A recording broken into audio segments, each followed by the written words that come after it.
Hello，大家好，我係 K 風。有同學喺網上面問咗我一條關於 sum and product 嘅問題嘅，咁我哋睇一題目先。題目話 alpha 同埋 beta 係呢條 equation 嘅 root 嚟嘅，我哋要揾 alpha square 加3 beta。咁呢條題目咧都算係深㗎。咁咧我先教同學喺唔識做情況底下，可以用計數機撳到個正確答案先。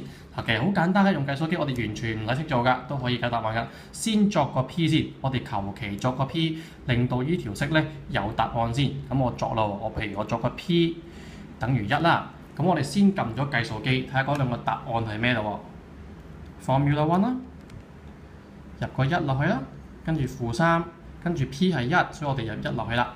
好，第一個答案係2.6幾嚟嘅，咁我 save 咗第一個答案先，我 save 入去 A 嗰度。OK，咁我哋再撳多次先，1-3-1，咁第一個答案 save 咗啦，第二個答案係0.3幾嚟嘅，咁我哋都 save 落個 B 度先。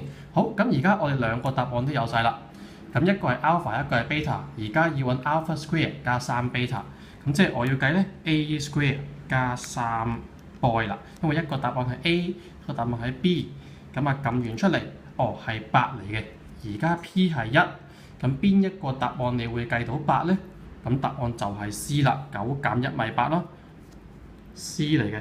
咁同學問點解 A square 加3B 唔係 B square 加3A 啊？咁我又撳埋 B square 加3A 俾你睇咯喎。個答案咧出嚟係一樣嘅，所以邊個答案代落邊個位係一樣嘅。講多次，老作個數，令到佢有答案。我哋 save 咗完之後撳機。計到答案㗎啦，咁我哋學到揾個正確答案嘅方法啦。咁我哋都學埋，如果係 paper one 出，咁點樣做咧？paper one 出見到 alpha 同埋 beta， 咁我哋梗係寫低 sum of root 同埋 product of root 先㗎啦。咁寫低啦 ，alpha 加 beta 負 b over a 即係3嚟嘅 ，alpha 乘 beta 係 c over a 即係 p 嚟嘅，搞掂㗎喎。咁但係發覺你呢一條數咧。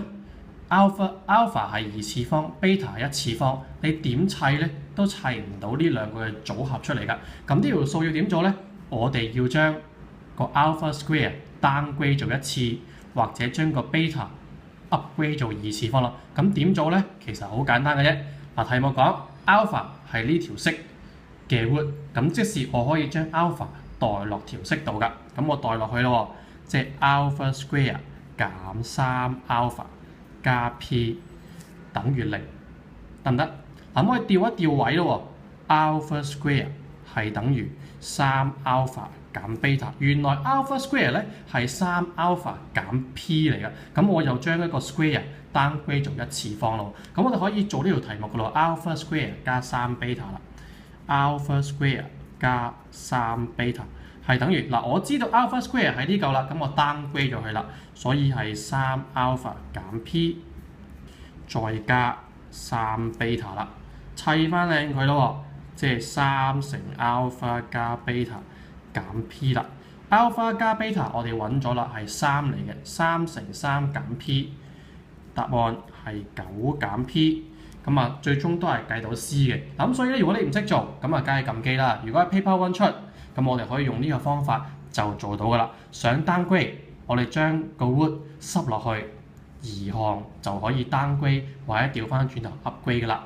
OK， 得唔得？咁希望呢條數咧可以幫到你理解sum and product會更多啦。如果你有其他問題，可以繼續喺 Facebook 問我嘅，咁我都會盡快解答同學嘅問題嘅。好多謝你，拜拜。